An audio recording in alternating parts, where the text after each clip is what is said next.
Hello JEE aspirants. कुछ साल पहले तक मैं भी तुम ही लोगों की तरह ऐसी वीडियो ढूंढा करता था। How to clear JEE mains in 3 months, how to clear JEE mains in 2 months, how to get 99 percentile in 1 month. उन सब वीडियो को देख के मेरे मन में भी एक डाउट उठता था, क्या ये लोग सच बोल रहे हैं?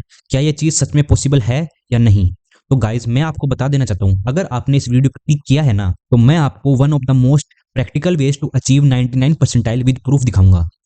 जो स्ट्रेटेजी मैंने अपने टाइम पे खुद यूज करके अपनी परसेंटाइल को 81 से 98 तक लेके गया था। अब हवा में कोई भी बातें नहीं होंगी, अब सिर्फ बात सिर्फ और सिर्फ फैक्ट्स की होगी।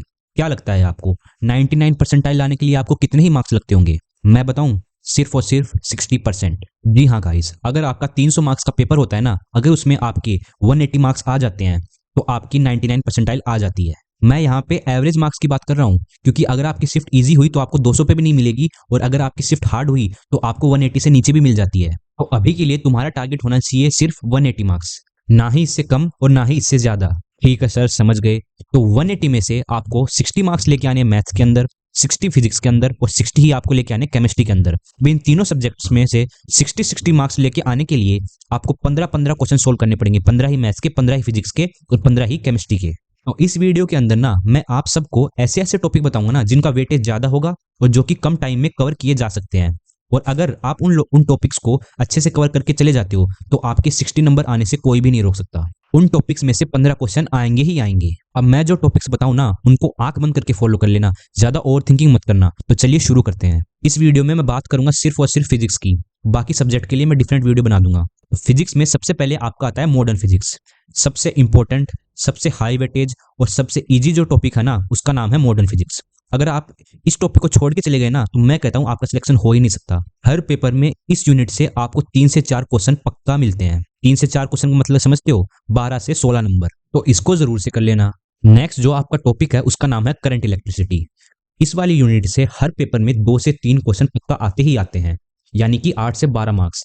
इस बार भी जब आपका जनवरी वाला अटेम्प्ट था, उसमें भी इस वाली यूनिट से 2 से 3 क्वेश्चन देखे ही गए। मिनिमम 2 है और आपकी अगर किस्मत अच्छी हुई तो 3 भी आ सकते हैं।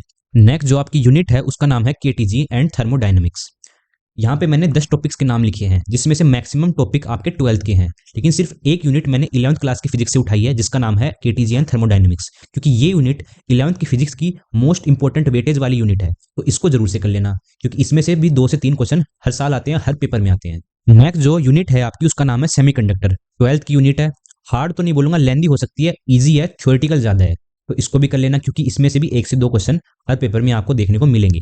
नेक्स्ट जो है वो है इलेक्ट्रोस्टैटिक्स। जहां तक कि मुझे पता है ये जो यूनिट है इलेक्ट्रोस्टैटिक्स, इसको हर बच्चा अच्छे से पढ़ता है, क्योंकि 12th क्लास की ये पहली यूनिट है। तो जब हम 12th क्लास में जाते हैं तो शुरू शुरू में बच्चे के अंदर जोश होता है, तो एटलीस्ट वो इलेक्ट्रोस्टैटिक्स वाली पहली यूनिट को तो अच्छे से पढ़ता है। तो आई होप आप सबने भी पढ़ी हो, अगर नहीं पढ़ी है तो इसको भी पढ़ लेना, एक दिन आपका पूरा लगेगा। नेक्स्ट जो आपकी यूनिट है उसका नाम है रे ऑप्टिक्स। इसको मैं लेंदी बोलूंगा, ईजी है, हार्ड बिल्कुल भी नहीं है। और इसके जो लास्ट के जो टॉपिक्स हैं उनको जरूर कवर कर लेना, क्योंकि इसमें से भी 1 से 2 क्वेश्चन जरूर आते हैं। लास्ट की जो 2 यूनिट है वो एक है इलेक्ट्रोमैग्नेटिक वेव्स और दूसरी है कम्युनिकेशन सिस्टम। 2 यूनिट इतनी ईजी हैं कि 2-2 घंटे में हो जाएंगी, और दोनों से एक क्वेश्चन पक्का आता है। तो इन दोनों को जरूर से कर लेना। हो गए चैप्टर्स। अब सुनो, मॉडर्न फिजिक्स से आएंगे 3 से 4 क्वेश्चन। अब अगर हम इनके मिनिमम क्वेश्चन वाले भी अगर कैलकुलेट करें सारी यूनिट्स के, तो मॉडर्न फिजिक्स से आएंगे 3, करंट इलेक्ट्रिसिटी से 2, थर्मोडायनेमिक्स से 2, अल्टरनेटिंग करंट से 1। अगर हम ये मिनिमम वाले भी कैलकुलेट कर लेना तो इनके टोटल बना के हो रहे हैं 13 क्वेश्चन, और 13 क्वेश्चन का मतलब होता है 52 मार्क्स। तो इन टॉपिक्स का इंपॉर्टेंस समझ रहे हो? 13 नंबर से 52 मार्क्स सिर्फ इन 10 टॉपिक से। और ये तो वर्स्ट केस है, अगर तुम्हारी किस्मत थोड़ी सी भी अच्छी हुई ना, तो मैं कहता हूँ कि ये मार्क्स आपके 52 तो मिनिमम है, आपके मार्क्स 52 से 70 के बीच में कुछ भी बन सकते हैं, अगर आपकी किस्मत अच्छी हुई तो। ठीक है सर, समझ गए। अब पढ़ना कैसे है वो सुन लो। मैं तुम्हारी जगह अगर होता तो मैं क्या कर रहा होता वो मैं आपको बताता हूँ। तो मैं सबसे पहले तो टाइम टेबल के हिसाब से पढ़ना छोड़ देता, कि आधे दिन मैं फिजिक्स पढ़ूंगा, आधे दिन फिर मैं केमिस्ट्री पढ़ूंगा, फिर आधे दिन मैं मैथ पढ़ूंगा। ऐसा आपको बिल्कुल भी नहीं करना है। आपको एक टॉपिक लेना है या फिर एक चैप्टर लेना है और उसको पूरा दिन लगा के उसको कंप्लीट कर देना है। 15 दिन के अंदर मैं ये पूरी फिजिक्स निपटा देता। चलो कैलकुलेट करते हैं। 3 दिन आपके मॉडर्न फिजिक्स के मान लो, 1 दिन पूरा करंट इलेक्ट्रिसिटी को, 1 दिन पूरा केटीजी एंड थर्मोडायनेमिक्स को, 1 दिन अल्टरनेटिंग करंट को, 1 दिन सेमीकंडक्टर को, 1 दिन इलेक्ट्रोस्टैटिक्स को, 1 दिन रे ऑप्टिक्स को, और एक दिन इलेक्ट्रोमैग्नेटिक वेव्स और कम्युनिकेशन को। टोटल हुए हमारे 11 दिन। हमारे पास है 15 दिन। हमारे पास 4 दिन एक्स्ट्रा हैं, और ये लास्ट की 2 यूनिट है, इनमें तो एक दिन लगेगा भी नहीं, तो पूरे 5 दिन हमारे पास एक्स्ट्रा बचते हैं। अब पढ़ना कहाँ से और कैसे है वो सुन लो।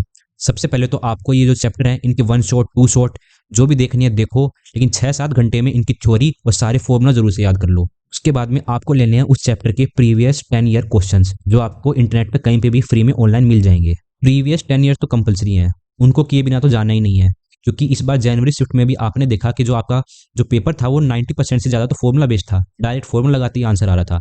तो अगर आप प्रीवियस ईयर के क्वेश्चन सोल्व करते हो तो आपको वहाँ पे समझ में आ जाएगा कि कौन सा फॉर्मूला क्या काम आता है। ऐसे ऐसे करके सारे चैप्टर निपटाओ। हर एक दिन का आपका कोई टारगेट होना चाहिए कि आज तो मेरे को ये चैप्टर खत्म ही करना है। आपके पास 15 दिन है, अगर आपने इन 15 दिनों में ये काम कर लिया तो आपके 60 मार्क्स कहीं नहीं जा रहे।